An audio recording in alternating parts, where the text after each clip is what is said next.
और ये सुनकर परम को बहुत ही ज्यादा गुस्सा आता है और डीजर उसको शांत रहने के लिए कहता है। फिर डीजर 40 कॉइन लेकर उस सूट को ले लेता है और जब वो अपने मैजिक का यूज करके उस सूट को चेक करता है तो उसको सूट के ऊपर कुछ लिखा हुआ दिखाई देता है और वो परम से कहता है कि तुम इस सूट को बाहर निकालो। जिसके बाद परम उस सूट को बाहर निकालता है और वो सूट बहुत ही ज्यादा लाइट और शाइन कर रही होती है। फिर डीजर कहता है कि ये सूट असल में वेनिकम से बना हुआ है और ये सुनने के बाद शॉप ओनर हैरान हो जाता है और डीजर से पूछते हैं क्या सच में ये सूट वेनिकम से बना हुआ है। और डीजर बताता है कि वेनिकम स्टील से भी ज्यादा स्ट्रॉन्ग मटेरियल होता है और इसका वेट भी बहुत ही लाइट होता है। इसका यूज आर्मर्स और वेपन बनाने के लिए किया जाता है और उसके बाद वो दोनों वहाँ से जाने लगते हैं। तभी गार्ड उन दोनों को रुकने के लिए कहता है और शॉप ओनर उनसे कहता है कि तुम दोनों को अब इस सूट को यहीं पर छोड़कर जाना होगा। फिर डीजर उस शॉप ओनर से कहता है कि तुमने अभी कहा था कि बिजनेस में सब कुछ चलता है और वैसे भी मैंने तुमसे कैडमियम सूट को खरीदा है जिसका प्राइस भी मैंने तुम्हें दे दिया और अब तुम्हें पता चल ही गया होगा कि ये सूट वेनिकम की है, तो तुम इसे वापस लेने की कोशिश कर रहे हो। तभी वो गार्ड डीजर पर अटैक करता है लेकिन डीजर उसके अटैक से बच जाता है और ये देखने के बाद वो दोबारा से डीजर पर अटैक करने के लिए आता है लेकिन परम उसके सामने आ जाता है और वो डीजर से कहता है कि मैं तुम्हें प्रोटेक्ट करूंगा। जिस पर डीजर परम से कहता है कि तुम इस सूट को यूज नहीं करने वाले थे।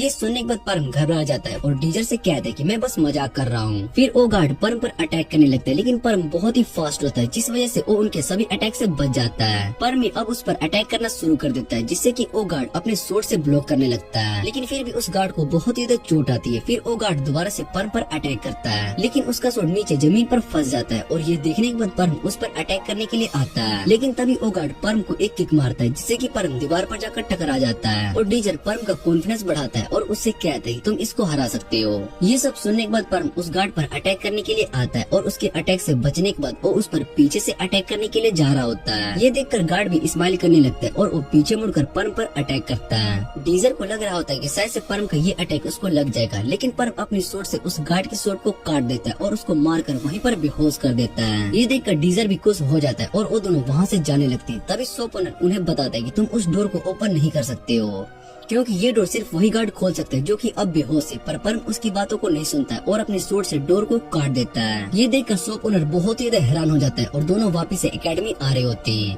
परम डीजर को थैंक्स कहता है कि तुमने मेरी इतनी ज्यादा मदद की। जिस पर डीजर परम से कहता है कि तुम मेरे पार्टी के मेंबर हो और साथ में मेरे सबसे अच्छे दोस्त भी और तुम्हें इस बारे में ज्यादा नहीं सोचना चाहिए। ये सुनने के बाद परम इमोशनल हो जाता है और डीजर से कहता है कि मेरा कोई भी दोस्त नहीं था लेकिन आज से मेरे पास एक दोस्त भी है इसलिए मैं बहुत ही ज्यादा खुश हूँ। और उसके बाद डीजर परम से कहता है कि हमें कुछ खाना चाहिए और वो दोनों मार्केट से ही स्नैक्स लेकर खाने लगते हैं। इधर रोमांटिका उस बॉल को कंट्रोल करने के बाद उसे सर्कल में डाल देती है जिसे देखकर वो बहुत ही ज्यादा खुश होती है। फिर रोमांटिका अल्फा की क्लास की तरफ जा रही होती है और हाडोन का वेट कर रही होती है और सभी उसको ही देखे जा रहे होते हैं। हाडोन वहाँ पर आता है और उसके बाद वो दोनों खाना खाने के लिए एक रेस्टोरेंट में आ जाते हैं। रोमांटिका को ट्रेनिंग करने के बाद बहुत ही ज्यादा भूख लगी होती है इसलिए वो खाना खाना शुरू कर देती है। फिर हाडोन रोमांटिका से कहते हैं कि तुम मुझे यहाँ पर आंसर देने के लिए आई हो और मैं तुम्हें अपनी ब्लू मून के पार्टी से मेंबर से मिलाता हूँ। लेकिन तभी रोमांटिका उसका कैडमियम वापस करते हुए उससे कहती कि मैं तुम्हारी पार्टी को ज्वाइन नहीं कर सकती हूँ। हाडोन को कुछ भी समझ में नहीं आ रहा होता है। फिर वो रोमांटिका से पूछता है कि क्या तुम मुझे रिजेक्ट कर रही हो। जिस पर रोमांटिका बताते है कि उसने बीटा की क्लास में एक पार्टी को ज्वाइन कर लिया और वहाँ पर लीडर मुझे अच्छे से ट्रेन कर रहा है जिस वजह से मैं इम्प्रूव भी कर रही हूँ इसलिए मैं उस पार्टी में रहने का डिसीजन किया है। हाडोन रोमांटिका से पूछते है क्या तुम्हें कोई फोर्स कर रहा है। जिस पर रोमांटिका मना कर देती है और बताती है कि ये मेरा खुद का डिसीजन है। फिर रोमांटिका हाडोन से कहती है कि तुमने कहा था कि तुम्हें कॉमनर्स बिल्कुल भी पसंद नहीं है और हाडोन हाँ कह देता है। रोमांटिका उसको बताती कि मैं भी एक कॉमनर हूँ और मुझे बस नोबल फैमिली का रैंक मिला है। ये सुनने के बाद हाडोन रोमांटिका से कहता है कि तुम झूठ बोल रही हो जिससे कि मैं तुम्हारा पीछा छोड़ दूं और रोमांटिका बताती कि ये झूठ नहीं है। फिर वो हाडोन से पूछते कि अगर तुम्हें मेरी सच्चाई के बारे में पहले से ही पता था तो क्या तुम मुझे इन्वाइट करते। जिस पर हाडोन बताता है कि अगर मुझे ये बात पहले पता होती तो मैं तुम्हें कभी भी इन्वाइट करता ही नहीं। ये बात सुनने के बाद रोमांटिका वहाँ से जाने लगती है और हाडोन से कहती कि हम आने वाले टूर्नामेंट में पार्ट लेने वाले हैं इसलिए अब से तुम हमारे दुश्मन हो। इसलिए हाडोन उससे कहते हैं कि मैं तुम्हें और तुम्हारी पार्टी दोनों को हरा दूंगा। रोमांटिका इस बात पर कुछ भी नहीं कहती है और वहाँ से चली जाती है। और इधर हाडोन को सच्चाई का पता चलने पर बहुत ही ज्यादा गुस्सा आ रहा होता है। वो अपने पास्ट को याद करती है जहाँ पर कॉमनर्स ने उसके घर को जला दिया था और उसके डैड इस इंसिडेंट में मारे गए। तब से हाडोन कॉमनर्स को हेट करने लगा। उसके बाद टूर्नामेंट शुरू हो जाता है जहाँ पर डीजर और उसकी पार्टी सभी टीम को हराते हुए आगे बढ़ रही होती है। उसका रैंक भी अब 30 हो चुका होता है और ये बात जब अल्फा क्लास के इंस्ट्रक्टर को पता चलती है तो वो ब्लू मून पार्टी पर बहुत ही ज्यादा गुस्सा करते हैं। वो उन सभी से कहते हैं कि हमें इन कोमरस को हराना होगा और चाहे कुछ भी हो जाए इन्हें अल्फा क्लास में आने से रोकना ही होगा। इसलिए वो ब्लू मून पार्टी से कहते हैं कि तुम इस एकेडमी की सबसे स्ट्रॉन्ग पार्टी हो और मुझे पता है कि तुम सभी फर्स्ट ईयर स्टूडेंट हो, लेकिन तुम्हारी पावर्स उन सभी कोमरस से ज्यादा है, इसलिए तुम्हें उन कोमरस को इस टूर्नामेंट से बाहर करना होगा। फिर इंस्ट्रक्टर अजस्ट से कहता है कि तुम तो डीजर से फाइट कर चुके हो, तो तुम्हें क्या लगता है कि क्या तुम उसको हरा सकती हो? जिस पर अजस्ट कहते हैं कि वो डीजर को हरा सकती है और ये सुनने के बाद इंस्ट्रक्टर अजस्ट को पार्टी का लीडर बना देता है और अजस्ट सोचने लगती है कि मैंने पहले डीजर को कमजोर समझा था, जिस वजह से मैं रेस को हार गई, लेकिन इस बार मैं उससे नहीं हारने वाली। और जब अजस्ट वहाँ पर आ रही होती है तभी उसके पास हाडोन और पार्शिवल आ जाते हैं और अजस्ट उससे पूछती है कि तुम्हें क्या काम है, और वो दोनों अजस्ट से कहते हैं कि रोमांटिका और पार्शिवल से हम दोनों फाइट करेंगे, जिसके लिए अजस्ट मान जाती है और वो उनसे कहती है कि हमें एक पार्टी की तरह काम करना होगा और वो दोनों इसके लिए मान जाते हैं। फिर जाते हुए अजस्ट उन दोनों से कहती है कि डीजर पर कोई भी अटैक नहीं करेगा क्योंकि वो मेरा ओपोनेंट है। इधर रोमांटिका और परम दोनों अपने रैंकिंग से बहुत ही ज्यादा खुश होते हैं और वो डीजर से पूछती है कि आज हम कौन सी ट्रेनिंग करने वाले हैं, जिस पर डीजर उससे कहते हैं कि आज हमें ट्रेनिंग नहीं करना है। और उसके बाद वो उन्हें अपने साथ एकेडमी की लाइब्रेरी में ले आता है, जहाँ पर वो उनके सामने बहुत ही सारी बुक्स को रख देता है और बुक्स को देखकर वो दोनों बहुत ही ज्यादा हैरान होते हैं। रोमांटिका पूछती है क्या हमें इन बुक्स को पढ़ना है, और परम उन बुक्स को देखकर कहता है कि ये तो हिस्ट्री की बुक है, जिस पर डीजर बताता है कि हमें शैडो वर्ल्ड के सभी इंसिडेंट और इवेंट्स के बारे में जानना होगा और इन बुक्स में हमें शैडो वर्ल्ड के रिलेटेड सारी इन्फॉर्मेशन मिल सकती है। ये सुनने के बाद रोमांटिका बहुत ही ज्यादा परेशान हो जाती है और जोर से चिल्लाती है। फिर डीजर उसको शांत रहने के लिए कहता है और बताता है कि हम लाइब्रेरी में हैं, इसलिए हमें यहाँ पर चुप रहना होगा। और फिर रोमांटिका डीजर से कहती है कि हमें कैसे पता चलेगा कि शैडो वर्ल्ड में भला किस तरह के इवेंट आ सकते हैं, तुमने हमें जो बुक्स पढ़ने के लिए दी है अगर इनमें उन इवेंट्स के बारे में कुछ नहीं हुआ तो, जो अगर शैडो वर्ल्ड में आएंगे। और ये सुनने के बाद डीजर कहते हैं कि रोमांटिका की बात सही है, पर मैं नहीं चाहता हूँ कि तुम दोनों को सारी बुक्स पढ़ना पड़े, लेकिन अगर रोमांटिका यही चाहती है तो तुम दोनों को उस सेल्फ में रख के सारी बुक्स को पढ़नी होगी। ये सुनकर अब वो दोनों और भी ज्यादा हैरान हो जाते हैं और चुपचाप वो बुक्स को पढ़ना शुरू कर देते हैं जो डीजर ने उन्हें दिया था। डीजर सोच रहा होता है कि मुझे सारी इवेंट्स के बारे में पता है जो कि शैडो वर्ल्ड के अंदर आ सकती है, इसलिए मैंने तुम्हें उससे रिलेटेड सारी बुक दे दी। और फिर रोमांटिका देखती है कि परम डीजर की तरफ देखे जा रहा होता है, वो परम का मजाक उड़ाना शुरू कर देती है, जिस वजह से उसकी बुक्स जाकर डीजर के सर पर लगती है। और डीजर उन दोनों से कहता है कि अभी तुम्हें अपनी पढ़ाई पर फोकस करना चाहिए। वो दोनों डीजर की स्माइल को देखकर डर जाते हैं और पढ़ने लगते हैं। फिर कुछ टाइम के बाद शाम को अजस्ट डीजर के पास आती है और डीजर को वहाँ पर देखकर अजस्ट से कहता है कि तुमने ब्लू मून पार्टी को ज्वाइन किया है और वैसे भी तुम बहुत ज्यादा स्ट्रॉन्ग हो, इसलिए तुम इस पार्टी को डिजर्व करती हो। और अजस्ट डीजर से कहती है कि मैं यहाँ पर तुमसे कुछ इम्पोर्टेंट बात करने के लिए आई हूँ। जिसके बाद वो कहने के लिए जा ही रही होती तभी डीजर उससे कहता है कि तुम मुझे कल के टूर्नामेंट के लिए चैलेंज करने के लिए आई हो। फिर अजस्ट उससे कहती कि मैंने पिछली बार तुम्हें कमजोर समझा था, लेकिन इस बार ऐसा नहीं होगा और मैं तुम्हें इस टूर्नामेंट में हराने वाली हूँ। इतना कहने के बाद वो वहाँ से चली जाती है और अगले दिन टूर्नामेंट शुरू होने वाला होता है, जिसे देखने के लिए बहुत ही सारे लोग आए होते हैं। इधर डीजर देखते हैं कि रोमांटिका और परम दोनों बहुत ही ज्यादा कॉन्फिडेंट होती है और ये देखकर वो बहुत ही खुश होता है। उसके बाद वो सभी स्टेडियम में आते हैं जहाँ पर बाकी सभी पार्टीज के मेंबर्स भी आए होते हैं। और ब्लू मून पार्टी का एक मेंबर डीजर को देखने के बाद कहता है कि ये डीजर है, पर मुझे तो बस ये एक नॉर्मल स्टूडेंट की तरह लग रहा है। फिर दूसरे मेंबर उसको बताते कि हमें इसको कमजोर नहीं समझना चाहिए, इंस्ट्रक्टर ने हमें इसके बारे में बताया था। और वो लड़का कहता है कि मैं इससे नहीं हारने वाला हूँ। इसके बाद अनाउंसमेंट होती कि जो भी शैडो वर्ल्ड के इंसिडेंट को पास करेगा उसको सबसे ज्यादा पॉइंट्स दिए जाएंगे और लास्ट में 9 स्टूडेंट्स को सिंगल रैंक का टाइटल दिया जाएगा। फिर रोमांटिका कहते हैं कि वो हमें इंसिडेंट के बारे में भी नहीं बता रहे हैं और डीजर कहते हैं कि इंसिडेंट को ढूंढना भी इस टूर्नामेंट का पार्ट है। परम कहते हैं कि यहाँ पर तो बहुत ही सारे स्टूडेंट्स हैं और हमारे रैंक उन सभी से बहुत ही नीचे है। डीजर कहते हैं कि सिंगल रैंकर बनने के लिए हमें सभी इंसिडेंट को पास करना होगा और बाकी सभी स्टूडेंट्स को भी एलिमिनेट करना होगा। फिर शैडो वर्ल्ड के रूल्स को बताए जाते हैं कि कोई भी स्टूडेंट्स दूसरे स्टूडेंट्स पर अटैक करके उन्हें एलिमिनेट कर सकता है। उसके बाद पोर्टल ओपन हो जाते हैं और सभी स्टूडेंट्स उस पोर्टल के अंदर जाने लगते हैं, जिससे कि वो सभी शैडो वर्ल्ड में ट्रांसफर हो सके।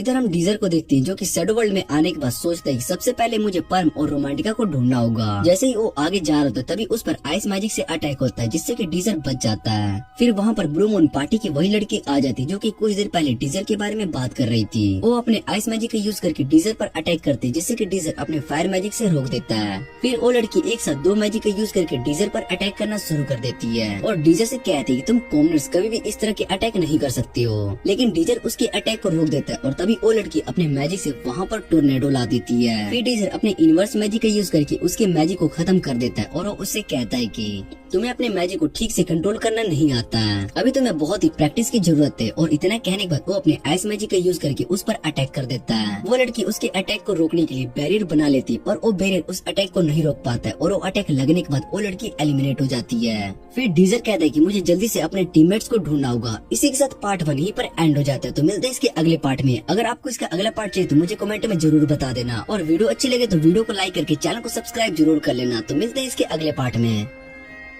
उसके बाद हम अल्फा क्लास के एक स्टूडेंट को देखते हैं जो कि वहाँ पर घूम रहा होता है, और तभी उस पर विंड मैजिक से अटैक होता है, और उस अटैक की वजह से वो वहीं पर एलिमिनेट हो जाता है। ये अटैक रोमांटिका ने किया था, और फिर रोमांटिका और परम दोनों साथ में डीजर को ढूंढने लगती है। रोमांटिका अपने डिटेक्शन मैजिक का यूज करती है, तो उसको पता चलता है कि एक स्टूडेंट उनके पास है और 2 स्टूडेंट उनसे थोड़ी दूरी पर है। फिर रोमांटिका अपने पास वाले स्टूडेंट पर विंड मैजिक से अटैक करती है, लेकिन उसका मैजिक वहीं पर खत्म हो जाता है। तभी वहाँ पर 2 और स्टूडेंट आ जाते हैं, और वो अल्फा क्लास वाले होते हैं, और वो लड़की रोमांटिका से कहती है कि डिटेक्शन मैजिक यूज करने से सामने वाले को भी तुम्हारी लोकेशन पता चल जाती है। फिर वो दोनों मिलकर रोमांटिका और परम का मजाक उड़ा रहे होते हैं, और उनसे कहते हैं कि बीटा क्लास अभी भी अल्फा क्लास को नहीं हरा सकती है। तभी परम उन पर अटैक कर देता है, और वो लड़का परम के अटैक को रोक देता है, लेकिन वो परम की स्पीड को देखकर हैरान था। फिर वो लड़की परम पर अपने मैजिक से अटैक करती है, जिससे कि परम बच जाता है, और परम बहुत ही तेजी से उनके चारों तरफ घूम रहा होता है। परम की स्पीड को देखकर वो दोनों बहुत ही हैरान हो जाते हैं, और तभी वो लड़का जमीन पर अपने स्वॉर्ड को मारता है, जिससे कि उनकी लोकेशन के बारे में पता ना चल पाए। फिर वो अपनी क्लासमेट से डिटेक्शन मैजिक यूज करने के लिए कहता है। जैसे ही वो लड़की अपने मैजिक यूज करती है, तो इधर रोमांटिका को भी उसकी लोकेशन पता चल जाती है, और वो अपनी विंड मैजिक से उस लड़की पर अटैक कर देती है।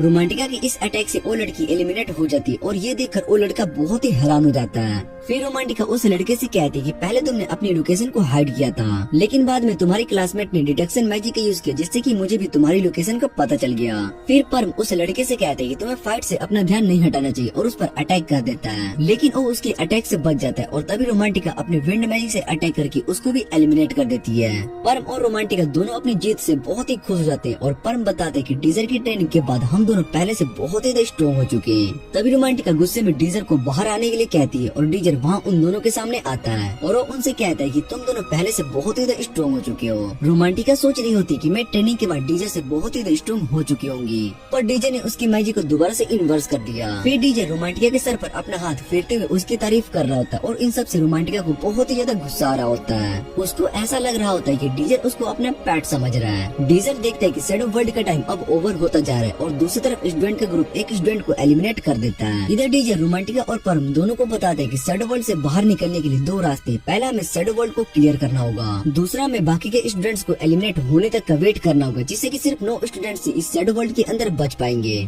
और फिर उन सभी को सिंगल रैंकर्स का टाइटल दिया जाएगा। रोमांटिका डीजर से पूछती है क्या हम इस शैडो वर्ल्ड को क्लियर नहीं कर सकते, जिस पर डीजर उसको बताता है कि हमारे लिए शैडो वर्ल्ड को क्लियर करना पॉसिबल नहीं है, इसलिए हमें बाकी सभी स्टूडेंट्स के एलिमिनेट होने तक का वेट करना होगा, जिससे कि हम टॉप 9 में आ सके। और तभी वहाँ पर बारिश होना शुरू हो जाता है, जिसके बाद वो सभी एक ट्री के नीचे आकर खड़े हो जाते हैं, और रोमांटिका सोच रही होती कि अगर उसने हार्डोन की पार्टी को ज्वाइन कर लिया होता और बाद में उनकी सच्चाई का पता चल जाती, तो वो सभी के साथ बहुत ही बुरा बिहेव करते हैं, इसीलिए उसको ये पार्टी में रहकर बहुत ही ज्यादा अच्छा लग रहा है। और डीजर रोमांटिका से कहते हैं कि पहले तुम्हें परेशान होने की जरूरत नहीं है, हम इस शैडो वर्ल्ड को क्लियर कर लेंगे। और तभी क्लॉक टावर में टाइम ओवर हो जाता है, और बेल बजने लगती है, जिसे सुनने के बाद डीजर बताता है कि अब यहाँ पर मोस्टर अटैक करने के लिए आने वाले, और हमें उन सभी से बचना होगा। दूसरी तरफ ब्लू मून पार्टी का इंस्ट्रक्टर बहुत ही ज्यादा खुश था, और वो कहता है कि इस राउंड में बीटा क्लास सर्वाइव नहीं कर पाएगी। इधर डीजर आगे जाकर देखता है तो जमीन के अंदर से बहुत ही सारे रेड मोस्टर बाहर निकलते हैं, और उन्हें देखने के बाद डीजर भी सभी को भागने के लिए कह देता है। वो सभी उन रेड से बचते हुए भाग रहे होते हैं, और रोमांटिका अपने विंड मैजिक का यूज करके उन पर अटैक करती है, लेकिन उस अटैक से उसको ज्यादा फर्क नहीं पड़ता है, क्योंकि वो बहुत ही सारे मोस्टर होते हैं। डीजर सोच रहा होता है कि ये रेड मोस्टर ह्यूमन ब्लड को स्मेल करके रिएक्ट करते हैं, और फिर वो बताता है कि हमें इसके लीडर को खत्म करना होगा। फिर वो अपने हाथ को काट कर ब्लड उनकी तरफ फेंकता है, जिससे कि उन सभी रेड्स का लीडर आ जाता है, और तभी रोमांटिका उस पर अपने विंड मैजिक से अटैक करती है, लेकिन उस रेड को इस अटैक से ज्यादा फर्क नहीं पड़ता है। और डीजर रोमांटिका को बताता है कि अभी तुम उस मोस्टर को अपने मैजिक से नहीं हरा सकती हो, वो बहुत ही स्ट्रॉन्ग है। और डीजर उन सभी को वहाँ से भागने के लिए कह देता है, लेकिन तभी डीजर उन रेड्स के ग्रुप के अंदर चला जाता है, और दूसरी तरफ बाकी सभी स्टूडेंट्स भी इन रेड मोस्टर से फाइट कर रहे होते हैं। ब्लू मून के कुछ मेंबर्स भी रेड की वजह से एलिमिनेट हो चुके होते हैं, और रेड टीम का लीडर अपने फायर मैजिक का यूज करते हैं। इधर पर उन रेड मोस्टर्स के अंदर होता है, और उनके लीडर को ढूंढ रहा होता है, और उसको पता चलता है कि रोमांटिका के अटैक के बाद वो कमजोर हो चुका है, इसीलिए उनको खत्म करना आसान होगा। और दूसरी तरफ डीजर उन सभी रेड को हटा रहा होता है, क्योंकि वो परम को लेकर बहुत ही ज्यादा परेशान था। वो परम को दोबारा से नहीं खोना चाहता था, और इधर परम परम रेड मॉन्स्टर के लीडर को ढूंढकर खत्म कर देता है, जिससे कि उनका ये क्वेस्ट पूरा हो जाता है और परम बाहर जाता है और परम को ठीक देखकर डीजर और रोमांटिका दोनों खुश हो जाते हैं। परम उन दोनों से कहता है कि मैं बस थोड़ा थक चुका हूँ, इसलिए मुझे रेस्ट करना है। और ये सुनने के बाद डीजर परम को ट्री के नीचे ले जाता है, जहाँ पर परम सोने लगता है और डीजर रोमांटिका से कहते हैं कि तुम परम का ध्यान रखना। और इतना कहने के बाद वो डीजर वहाँ से चला जाता है। डीजर सोच रहा होता है कि मैं फिर से अपने दोस्तों को खतरे में नहीं डाल सकता और शायद से मुझे उनकी पावर्स पर ज्यादा भरोसा हो गया, लेकिन मुझे ये नहीं भूलना कि मैं वापस से पास्ट में अपने दोस्तों को प्रोटेक्ट करने के लिए आया हूँ। और इतना कहने के बाद वो अपने आप को एक पंच मारता है। उसके बाद वो वापस अपने दोस्तों के पास आता है और परम भी ठीक हो चुका होता है। और परम डीजर के फेस पर चोट को देखकर उससे पूछते है कि तुम्हें क्या हुआ, जिस पर डीजर उसको कुछ भी नहीं बताता और उन दोनों से कहता है कि अब हमें उस क्लॉक टावर की तरफ जाना होगा। दूसरी तरफ जस्ट ने भी सभी रेड्स को अपने आइस मैजिक से खत्म कर दिया होता है और रेड टीम के लीडर ने अपने फायर मैजिक कर दूसरी तरफ अजस्ट ने भी सभी रेड्स को अपने आइस मैजिक से खत्म कर दिया होता है। फिर जैसे ही अजस्ट और उसकी टीम क्लॉक टावर के पास आती है तभी उन पर विंड मैजिक से अटैक होता है, जिससे कि उनके टीम के 2 मेंबर्स एलिमिनेट हो जाते हैं। अजस्ट समझ जाता है कि इस समय उन पर अटैक सिर्फ डीजर ही कर सकता है और इधर रोमांटिका दोबारा से उन पर अटैक करना शुरू कर देती है, लेकिन अजस्ट को इसके बारे में पता चल जाता है, इसलिए वो उनके अटैक से बच जाती है। और रोमांटिका डीजर से कहती है कि उन्हें हमारी लोकेशन के बारे में पता चल चुका है, तो हमें क्या करना चाहिए, जिस पर डीजर उससे कहते हैं कि अब हमें दूसरी टीम पर अटैक करना चाहिए। और ये सुनने के बाद रोमांटिका उससे कहती है कि ऐसे तो उन सभी को हमारी लोकेशन के बारे में पता ही चल जाएगा, जिस पर डीजर उससे कहते हैं कि यही तो हमारा प्लान है, तुम बस मुझ पर भरोसा रखो। और रोमांटिका डीजर की बात मान लेती है। फिर डीजर वहाँ पर दीवार पर अपने मैजिक को यूज करता है। इधर अजस्ट जैसे ही अपनी टीम के साथ क्लॉक टावर के अंदर आती है, उसको वहाँ पर पहले ही अल्फा क्लास के 2 टीम दिखाई देती है। रेड टीम का लीडर अजस्ट को वहाँ पर देखने के बाद उससे कहते हैं क्या वो अटैक तुमने किया था, और ये बहुत ही शर्म की बात है, तुम एकेडमी के टॉप मेंबर्स होने के बाद भी हम पर छुप कर अटैक कर रही हो। हाडोन उन्हें बताता है कि हमने तुम पर कोई भी अटैक नहीं किया, लेकिन वो दोनों टीम हाडोन की बात नहीं मान रहे होते हैं। फिर अजस्ट उनसे पूछती है कि तुम्हारे पास क्या प्रूफ है कि तुम पर अटैक हमने किया है, जिस पर रेड टीम का लीडर अजस्ट से कहते हैं कि यहाँ पर सिर्फ तुम ही हो जो कि सभी मैजिक को यूज करना जानती हो। और अजस्ट सोचने लगते कि अगर अब मैंने सच नहीं बताया तो इन पर अटैक बीटा क्लास वालों ने किया है, तो भी ये मेरी बातों पर यकीन नहीं करने वाले। और यही डीजर का प्लान था,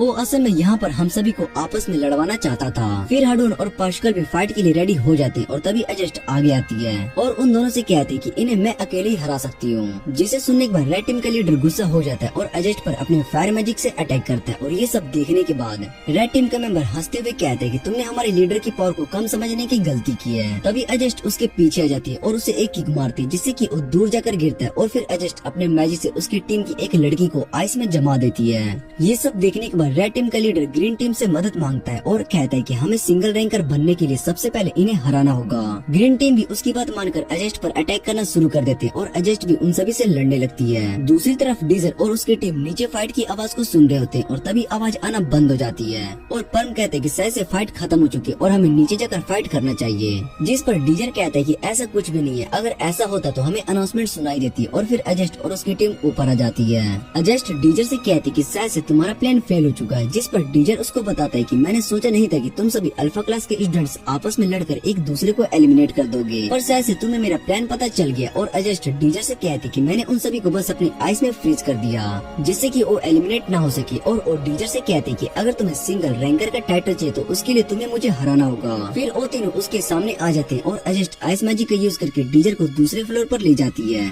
और उसके पास आते हुए कहती कि मुझे पता है कि तुम्हें इस अटैक से कुछ भी नहीं होने वाला है, इसलिए तुम्हें खड़े होकर मुझसे लड़ना होगा। और तभी डीजर उस पर अपने स्टोन मैजिक से अटैक करता है और वो स्टोन अजस्ट के पास आकर स्नैक में बदल जाता है, जिसे अजस्ट अपने आइस मैजिक से खत्म कर देती है। और दूसरी तरफ परम और पार्सिकल फाइट कर रहे होते हैं, जहाँ पार्सिकल परम पर बहुत ज्यादा भारी पड़ रहा होता है और उसका मजाक उड़ाना शुरू कर देता है। वो परम से पूछता है कि तुम्हारी बड़ी सूट कहाँ गई। तभी परम उस पर अटैक करने लगता है और ये देखकर पार्सिकल हैरान हो जाता है। पार्सिकल का एक भी अटैक परम को नहीं लग रहा होता है, क्योंकि परम बहुत ही ज्यादा तेज होता है और उसको समझ में नहीं आ रहा होता है कि वो परम को हरा क्यों नहीं पा रहा है। उस दिन फाइट में तो उसने परम को आसानी से हरा दिया था। तभी परम पार्सिकल के पेट पर लात मारता है, जिससे कि पार्सिकल वहीं पर बैठ जाता है और वो परम से पूछता है कि तुम भला इतनी जल्दी स्ट्रॉन्ग कैसे बन गए, जिसे सुनने के बाद परम उसको चिढ़ाने लगता है। और दूसरी तरफ रोमांटिका अपने विंड मैजिक से हाडोन पर अटैक किए जा रही होती है, जिसे कि हाडोन आराम से ब्लॉक कर लेता है। और रोमांटिका से पूछते है कि तुम तो सर्कल 2 में, पर फिर भी तुम्हारे अटैक बहुत ही कमजोर हैं। और इधर रोमांटिका सोच रही होती कि मेरे पास बहुत ही कम माना बचा हुआ और मैं क्लोज कॉम्बैट फाइट में ही वीक हूँ। जैसे ही हाडोन रोमांटिका पर अटैक करने के लिए जा रहा था तभी अजस्ट की आइस ब्रेक हो जाती है और वहाँ पर चारों तरफ से स्मोक आ जाती है। रोमांटिका इस मौके का फायदा उठाकर हाडोन पर विंड मैजिक से अटैक किए जा रही होती है और इसे रोकने में हाडोन को बहुत ज्यादा प्रॉब्लम हो रही होती है, क्योंकि उसको स्मोक की वजह से रोमांटिका की लोकेशन के बारे में पता नहीं चल पा रहा होता है। तभी वो अपने पेंडेंट की लाइट का यूज करके वहाँ के सारे स्मोक को खत्म कर देता है। फिर वो रोमांटिका की तरफ भागकर एक अटैक करता है, जिससे कि रोमांटिका नीचे गिर जाती है और हाडोन उस पर लगातार अटैक करना शुरू कर देता है, जिससे कि रोमांटिका बच जाती है। फिर उसके पेंडेंट को देखने के बाद हाडोन से कहती है कि वो पेंडेंट असल में एक आर्टिफैक्ट है, जिस पर हाडोन हाँ कहता है और बताता है कि तुम जैसे कॉमनर इसके लायक बिल्कुल भी नहीं हो। और ये सुनने के बाद रोमांटिका उससे कहती है कि तुम कॉमनर से इतना ज्यादा नफरत क्यों करते हो? अगर हम अपने स्टेटस को साइड में रख देते हैं तो हम इस एकेडमी के सिर्फ स्टूडेंट से। जिसे सुनने के बाद हाडोन और भी ज्यादा गुस्सा हो जाता है और रोमांटिका से कहती है कि तुम ये बात नहीं समझने वाली हो, हम नोबल्स बहुत ही ज्यादा स्ट्रॉन्ग होते हैं और तुम हमारे सामने कुछ भी नहीं। ये बात मैं तुम्हें हरा कर प्रूफ कर दूंगा। और इतना कहने के बाद वो रोमांटिका पर फायर मैजिक से अटैक करता है। जैसे ही रोमांटिका उसको ब्लॉक करने के लिए जा रही होती है तभी हाडोन उस पर एक और अटैक कर देता है, जिससे कि रोमांटिका दीवार में जाकर टकरा जाती है और उसको बहुत ही ज्यादा चोट आती है। ये देखने के बाद परम जल्दी से रोमांटिका के पास आता है और उससे पूछता है कि क्या तुम ठीक हो? जिस पर रोमांटिका उसको बताते है कि उसने अटैक को ब्लॉक करने की कोशिश की थी पर उसका मन खत्म हो चुका है। और वो परम से कहती है क्या तुम थोड़ी देर के लिए इससे फाइट कर सकते हो, जिससे कि मैं अपना मन रिस्टोर कर सकूं।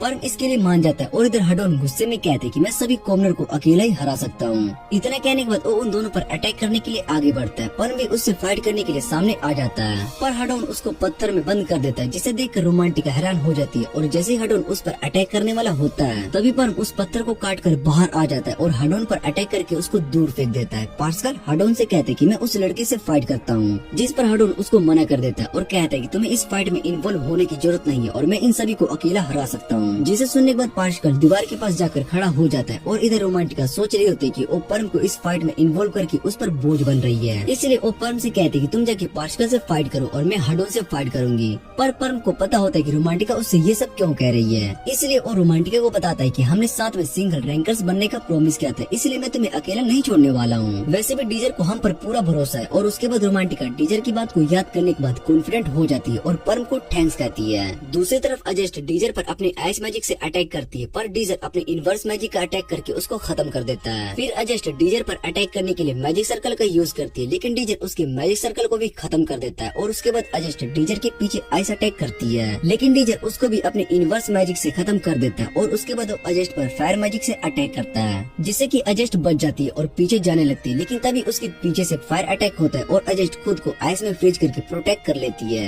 ये देखकर डीजर अजेस्ट की तारीफ करता है कि तुम मेरे सभी अटैक से बहुत ही आसानी से बच गई। उसके बाद अजेस्ट डीजर से पूछती है कि मैं कॉम्बैक्ट और मैजिक दोनों में तुमसे बहुत ही स्ट्रॉन्ग हूँ, पर मैं फिर भी तुम्हें हरा क्यों नहीं पा रही हूँ। इतना कहने के बाद वो डीजर पर अटैक करने के लिए आगे बढ़ती है और डीजर उस पर अपने फायर मैजिक से अटैक करता है, लेकिन अजेस्ट उसके सभी अटैक से बचते हुए सीधा जाकर डीजर पर अटैक करती है। और डीजर उसके अटैक को रोकने की कोशिश करता है, लेकिन वो दीवार में जाकर टकरा जाता है, जिससे कि उसको बहुत ही चोट आती है। और अजेस्ट उस पर अटैक करने के लिए आती है, लेकिन डीजर अजेस्ट पर लड़ने के लिए दोबारा से खड़ा हो जाता है और उसके सभी अटैक को अपने नाइफ से ब्लॉक करने लगता है। ये सब देखने के बाद अजेस्ट को बहुत ही गुस्सा आता है और वो डीजर से पूछती है भला मैं तुम्हें हरा क्यों नहीं पा रही हूँ। फिर डीजर उससे पूछते है कि तुम्हें लड़ाई में मजा नहीं आ रहा और क्या तुम कभी ऐसे ओपोनेंट से फाइट नहीं की जिससे लड़ने में तुम्हें मजा आए। डीजर फ्यूचर को याद करते हुए कहते कि तुम उस टाइम भी बहुत ही बोरिंग थी और तुम्हें देखकर ऐसा लगता है कि तुम्हें फाइट में कोई भी इंटरेस्ट नहीं है। फिर वो अजेस्ट से कहते कि तुम मुझे अपने मैजिक और स्वॉर्ड से नहीं हरा सकती हो। और ये सुनने के बाद अजेस्ट डीजर से कहती है कि मुझे इस बारे में नहीं पता कि मैं इस फाइट को एंजॉय कर रही हूँ या फिर नहीं, लेकिन मुझे बस इतना पता है कि मैं तुम्हें हराना चाहती हूँ। और इतना कहने के बाद वो सबसे स्ट्रॉन्ग मैजिक यूज करती है,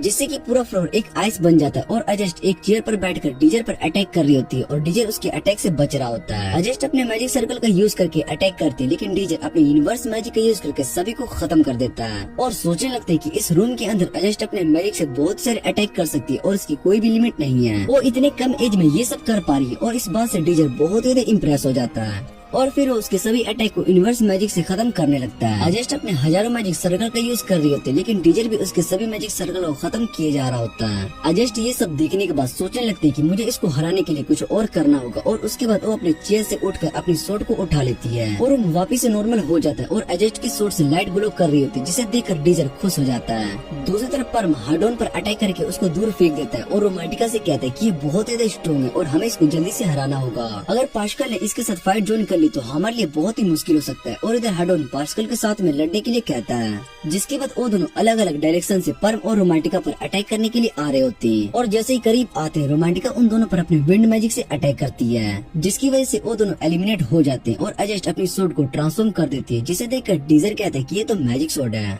जिसे एक मैजिक नाइट ही बना सकता है। लेकिन इस सोड को बनाने में 10 साल का टाइम लगता है, पर अजस्ट ने उसको बहुत ही जल्दी बना लिया। फिर वो डीजर पर अटैक करने के लिए आ रही होती है और डीजर उसको रोकने के लिए अपने स्टोन मैजिक का यूज करता है, जिसे अजस्ट अपनी आइस मैजिक की मदद से रोक लेती है। फिर जब डीजर अजस्ट पर अपने फायर मैजिक से अटैक करता है तो अजस्ट उसको खत्म कर देती है और सीधा आकर डीजर की गर्दन पर अपनी सोड रख देती है। अजस्ट डीजर से कहती है कि अब वो ये फाइट जीत चुकी है, लेकिन वो डीजर की तरफ देखती है कि इनवर्स मैजिक यूज कर रहा होता है। तभी डीजर का मैजिक पूरे टावर में चला जाता है और अनाउंसमेंट होती है कि ये क्वेस्ट पूरा हो चुका है और जिसने इसको पूरा किया है उसका नाम डीजर है। ये सुनने के बाद ब्लू मून पार्टी का इंस्ट्रक्टर बहुत ही ज्यादा गुस्सा हो जाता है और कहता है कि इंस्ट्रक्टर ब्रिगेड ने चीटिंग की है, क्योंकि कोई भी कॉमनर शैडो वर्ल्ड को क्लियर नहीं कर सकता।